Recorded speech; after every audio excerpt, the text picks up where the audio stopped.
मित्रों नमस्कार। मैं हूं आपका दोस्त डॉक्टर अनिल अग्रवाल। आपने देखा होगा कि कई बारी हमारे शरीर में दर्द होता है, उसके बाद ठंड सी लगने लगती है, उसके बाद बुखार आ जाता है।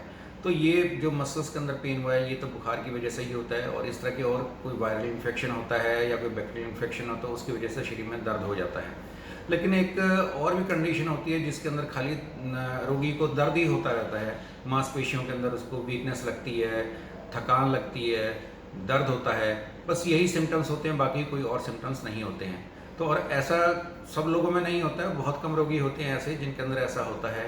और ख़ास तौर पे अगर हम मेल फीमेल की बात करें तो पुरुषों में यह रोग ज़्यादा होता है, महिलाओं में ये रोग कम होता है, और अधिकतर 50 वर्ष की आयु के बाद होता है, या कई बार ये रोग जो है 10 वर्ष से लेकर 20 वर्ष की आयु के अंदर भी मिल जाता है, क्योंकि इस रोग को बोलते हैं मायोसाइटिस। मायोसाइटिस का मतलब होता है, मायो मतलब मांसपेशियाँ, आइटिस का मतलब उनमें सूजन आना। तो जब मांसपेशी में सूजन होती है तो इसके कोई ना कोई कारण भी होता है। जैसे मैंने पहले बुखार का बताया था, यानी कोई इन्फेक्शन हो उसकी वजह से ये होता है, तो वो तो जैसे वो इन्फेक्शन ठीक हुआ तो ये चीज़ ख़त्म हो जाती है, तो रोगी को पता भी लगता है कि ये क्यों हो रहा है। लेकिन जब खाली यही वाला सिम्टम्स रहें तो उस वक्त, और वो लगातार चलते रहें, तो रोगी को बड़ी दिक्कत होती है और फिर वो सोचता है क्या हो रहा है। तो लेकिन वो बीमारी मायोसाइटिस है, और इसका अधिकतर कारण जो होता है वो ऑटो इम्यून डिसीज है। ये इस वजह से ये होती है कि हमारे शरीर के जो डिफेंस मैकेनिज्म है वही हमारे शरीर के अंदर सूजन पैदा कर रही है, हमारी मांसपेशियों में सूजन पैदा कर रही है, जिसकी वजह से रोगी को वीकनेस लगती है, थकान लगती है, दर्द होता है, और यही एक मुख्य कारण होता है। वैसे अगर हम देखें तो अधिकतर जो अमेरिका के अंदर भी ये रोग होता है, वहाँ पे जो ब्लैक्स लोग हैं उनमें ये ज़्यादा रोग पाया जाता है, चाइना में, जापान में, इन लोगों में ज़्यादा पाया जाता है। हमारे यहाँ भी ये रोग पाया जाता है, ऐसा नहीं कि हमारे यहाँ नहीं है। आपने देखे होंगे बहुत सारे लोग ऐसे होते हैं। इवन जिन लोगों को डायबिटीज़ होती है उनके अंदर भी इस तरह का शरीर के अंदर थकान रहना और दर्द होना ये होता है। लेकिन डायबिटीज़ के जो रोगी होते हैं उनमें ये डायबिटीज़ की वजह से होता है, वो ऑटो इम्यून कंडीशन नहीं होती है। वैसे और भी इसके कई चीज़ें हम सोच सकते हैं कि ऐसा क्यों हो रहा है, लेकिन ये इतनी जल्दी ठीक होने वाली बीमारी नहीं होती है।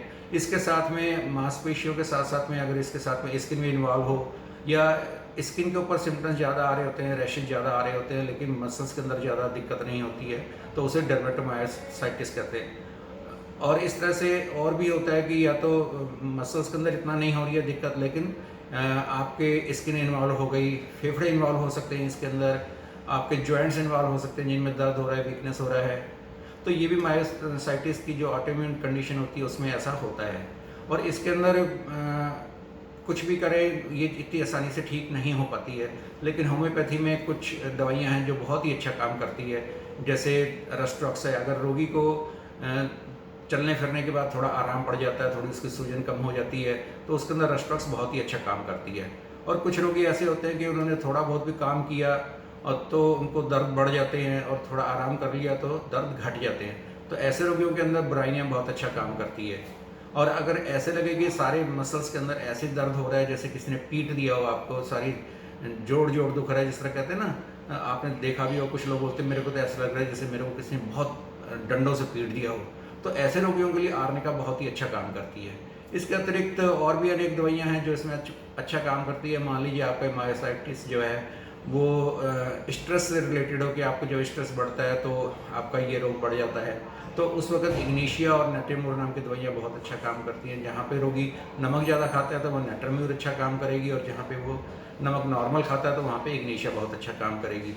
और अगर इन दवाइयों से भी वो रोगी ठीक नहीं होता है तो उस वक्त फिर उसको हम एंटीमाइजेटिक दवाइयाँ देते हैं, जिससे उसका रोग ये पूर्णतः ठीक हो जाता है। धन्यवाद दोस्तों।